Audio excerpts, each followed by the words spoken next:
The Assembly will hear L'Assemblée va maintenant entendre une allocution de Son Excellence Luong Quang, président d'État de la République socialiste du Vietnam. Je demande au protocole de bien vouloir accompagner Son Excellence et je l'invite à prendre la parole devant l'Assemblée.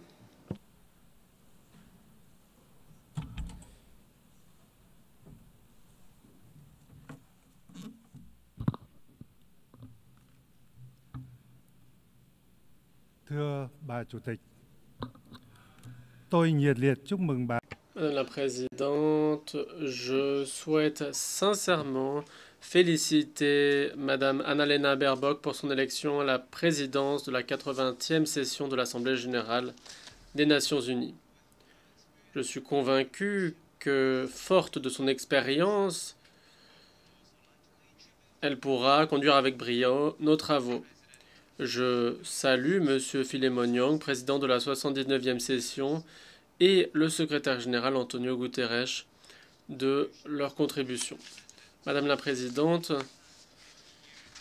les 80 dernières années, en dépit de nombreuses difficultés, l'ONU a été l'incarnation des aspirations de l'humanité et de l'engagement collectif en faveur de la paix, de la coopération et du développement, reposant sur les valeurs universelles des droits humains, de l'indépendance nationale, de l'égalité, de la démocratie et du progrès social.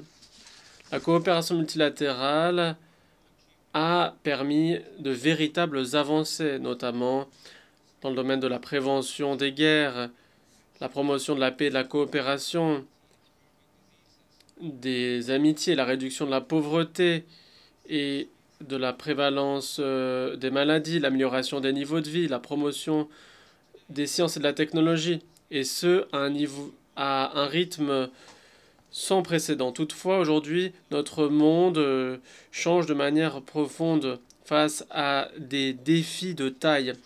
Les guerres locales, les conflits, la course à l'armement, le recours ou la menace du recours à la force dans les relations internationales connaissent une croissance alarmante. Les défis sécuritaires non traditionnels pèsent sur tous les pays et communautés. La gouvernance mondiale, les systèmes commerciaux et économiques sont de plus en plus morcelés et instables. Le multilatéralisme est sous pression en raison d'une rivalité stratégique entre grandes puissances, de l'unilatéralisme et d'un déclin majeur de la volonté politique et des ressources nécessaires. Il incombe plus que jamais d'être unis et de promouvoir ensemble le rôle irremplaçable du multilatéralisme et de l'ordre international fondé sur des règles, avec l'ONU en son centre. Madame la Présidente, mon pays a connu les douleurs terribles et les pertes associées à la guerre. Partant, nous apprécions tout particulièrement la paix. L'esprit de la paix, de l'amitié, de la compassion et de l'altruisme est profondément ancré dans notre identité nationale. Il constitue le fondement nous permettant de venir à bout de nos souffrances, de guérir de nos blessures, de dépasser le passé, de nous tourner vers l'avenir avec l'espoir de devenir un ami et un partenaire fiable pour toutes les nations du monde. La paix est un objectif pour arriver à un avenir stable, juste, démocratique et prospère. Respecter les valeurs de la paix et entraîner des transformations solides pour un avenir durable, voilà là le message sincère que le Vietnam adresse à la communauté internationale à l'occasion du 80e anniversaire de l'ONU.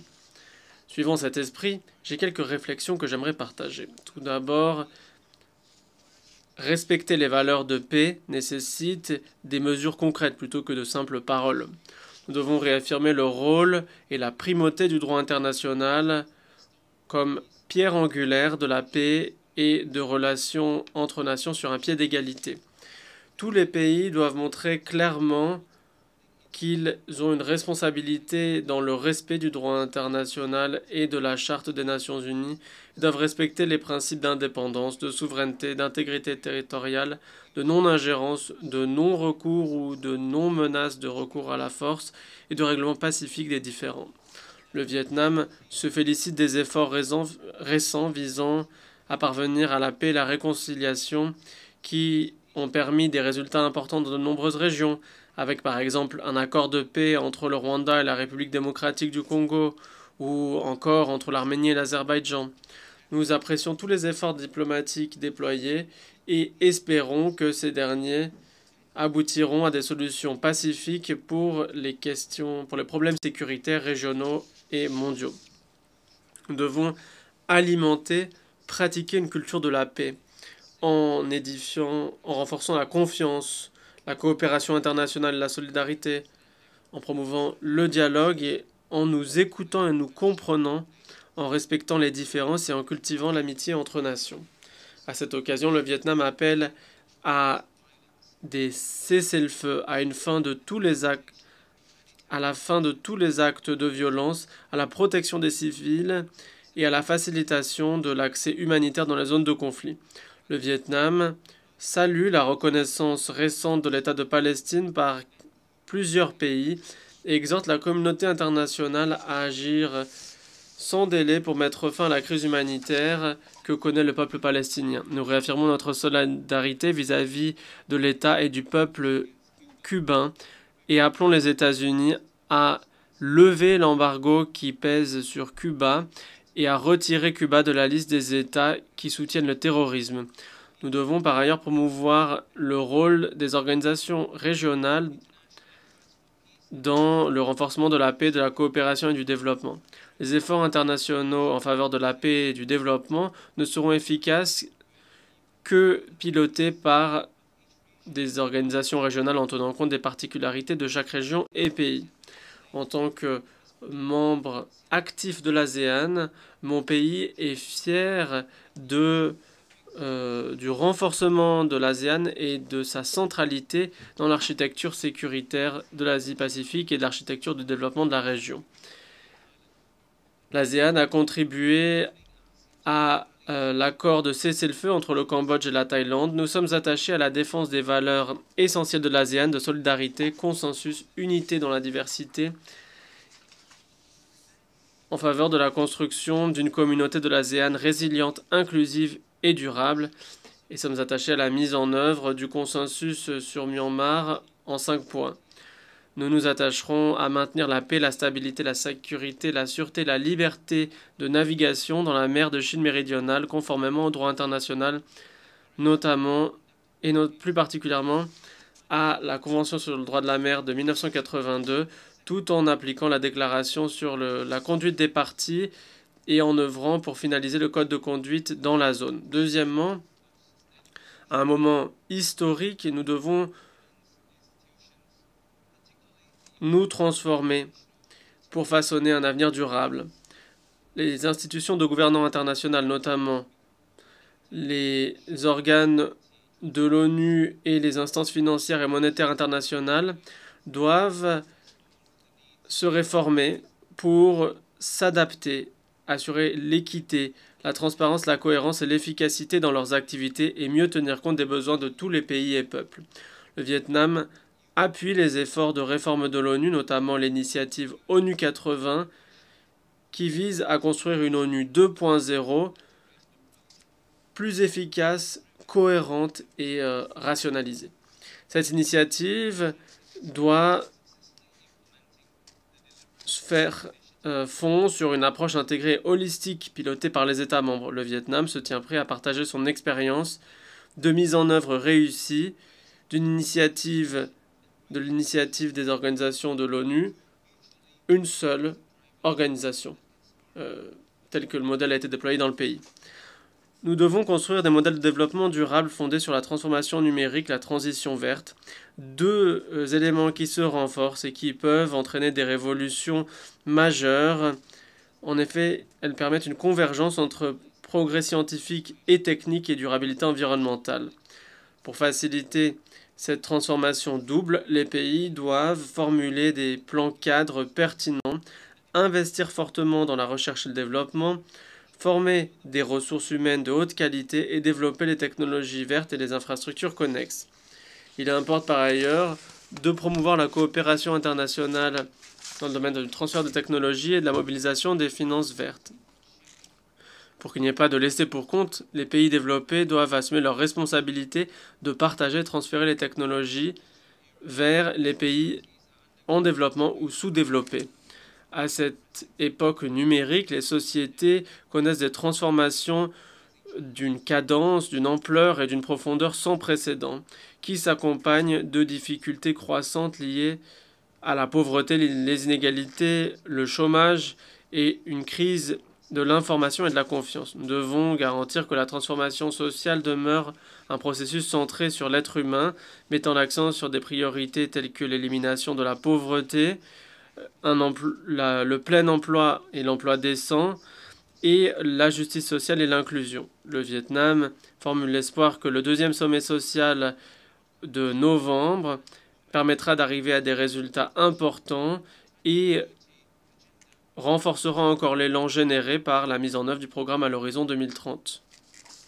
Madame la Présidente, émergeant des affres de la guerre et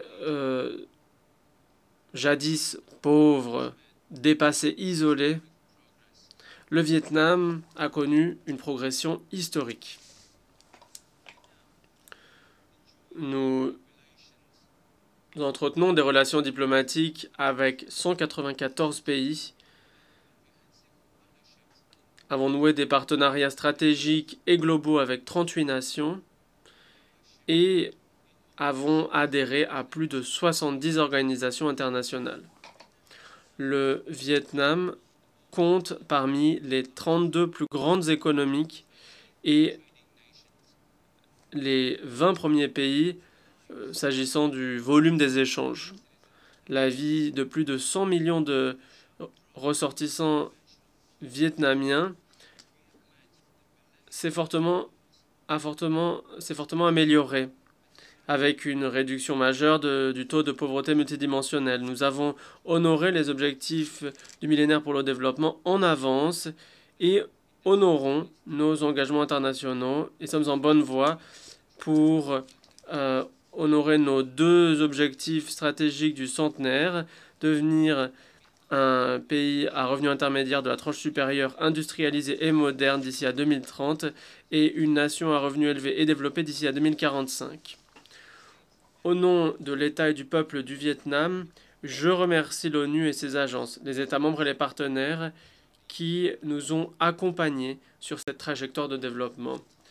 Guidé par l'esprit d'autonomie, de résilience et de solidarité pour la cause commune, le Vietnam mène une politique indépendante et autonome en matière de politique étrangère pour la paix, la coopération et le développement, tout en diversifiant et en multilatéralisant ses relations extérieures. Nous tâchons d'accroître l'intégration internationale de notre pays de manière proactive. Nous sommes attachés à être un ami, un partenaire fiable et un membre responsable de la communauté internationale et continuerons à déployer tous les efforts et à nous tenir aux côtés des autres nations pour assumer nos responsabilités partagées, venir à bout des défis, promouvoir les changements transformateurs pour construire un monde de paix, de stabilité, de prospérité et de durabilité pour permettre le bonheur et le bien-être pour tous. Le Vietnam prépare activement sa présidence de la 11e conférence d'examen du traité de non-prolifération des armes nucléaires de 2026. Il nous tarde de recevoir le soutien précieux des États membres pour notre candidature pour être membre du Conseil des droits de l'homme pour 2026-2028 et pour le Tribunal international du droit de la mer pour le mandat 2026-2036. Il nous tarde tout particulièrement de vous accueillir toutes et tous à Hanoï le 25 octobre pour la cérémonie de signature de la Convention de l'ONU contre la cybercriminalité. Je vous remercie.